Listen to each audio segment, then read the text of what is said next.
The uterus is the thickest collection of smooth muscle in an entire female body, and it consists 90-something% of nothing but smooth muscle fibers and blood vessels with an internal lining of endometrium.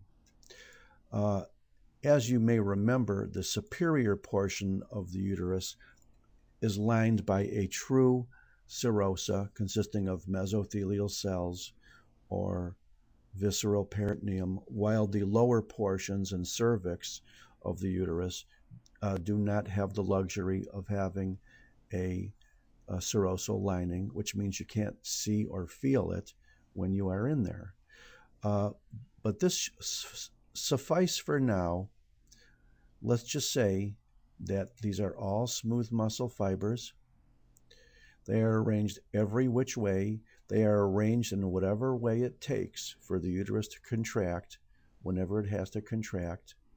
We could see that as rich in arteries and veins. Here's a nice vein. Here's a nice artery.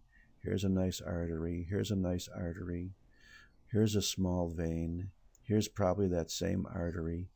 And the rest of these cells, all throughout here and here and here and here, going every which way, are classical smooth muscle cells.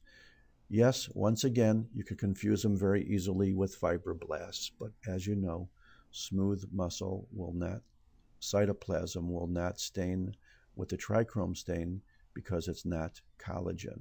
Whereas tissue like this, which looks a little bit redder and has a spindly cell, this could very easily be collagen. Whereas something like this, I can reassure you, is pure smooth muscle. A picture of the uterus is no different from any picture of benign looking smooth muscle.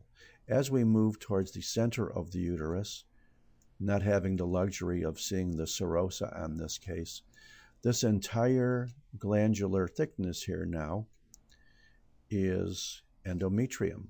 Some of the endometrial glands extend into the superficial layers of myometrium, and some of them are along the surface.